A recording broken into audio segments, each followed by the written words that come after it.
Bali yung bang imbalat ni mais o corn husk ayan, makipakinabang paborin. Wow, boy yung abalo ng makanano. Okay, ini albenyo.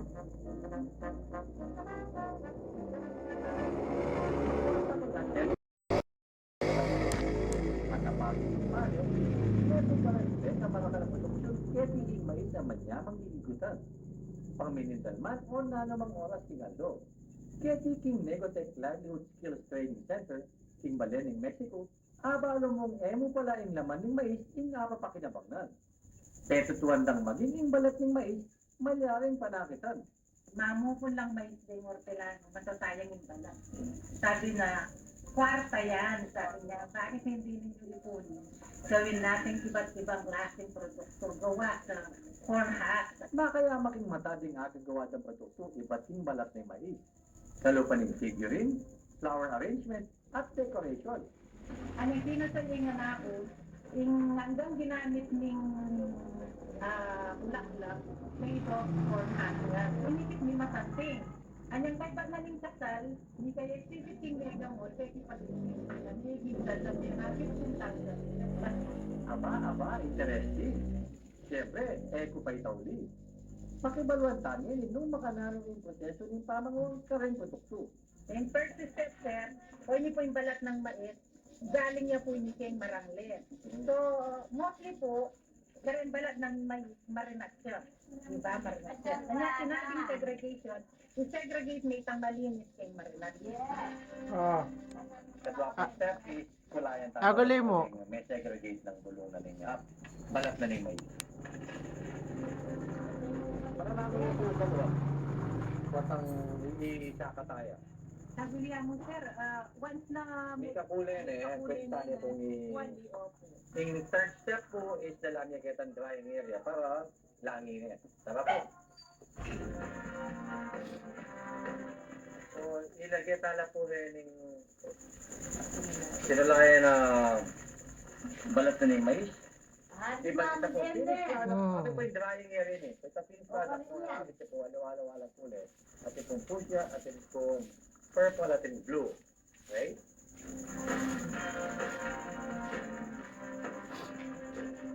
Okay. Hinggawan tamo po yan. Ikuha ng talo na po. Detang may lang yung balat. At Agulay mo, sabi mo. Mandali lang. sayang, sayang, sayang na sayang. Hey, kitata natin. Hindi po nga next kahit mo, lalata na po is cutting section. Tara po. Mandali lang, no?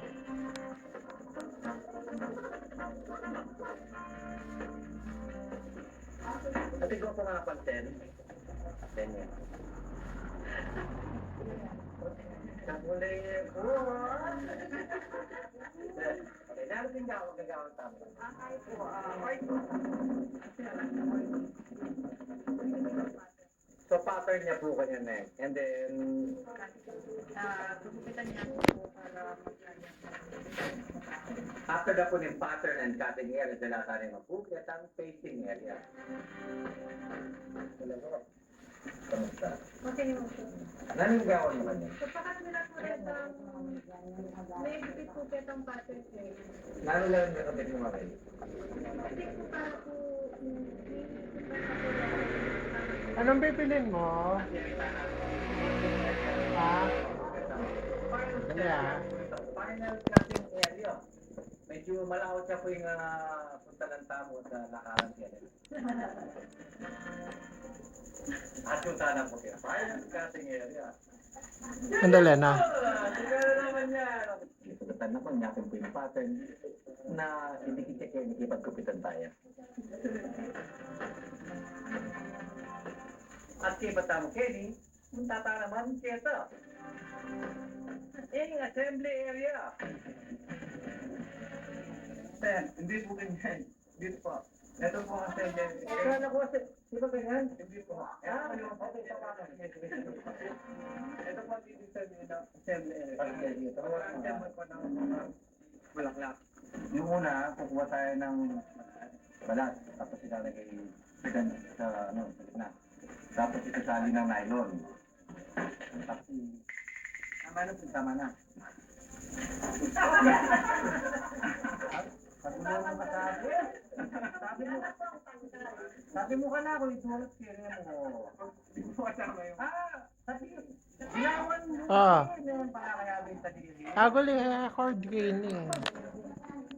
Yaki na po i-finish pala ko yun. At, natin po yung artist nila eh.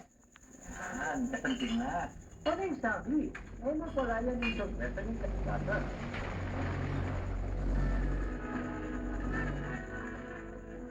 Ito pala yung water lily. Hindi ako konsidera ang salot kuling makabara ka rin drainage o ilog. Makipakinabang papal. Ikaw yung syudad San Fernando. Kilala din grupo ang gagawa ka rin water lily handicraft.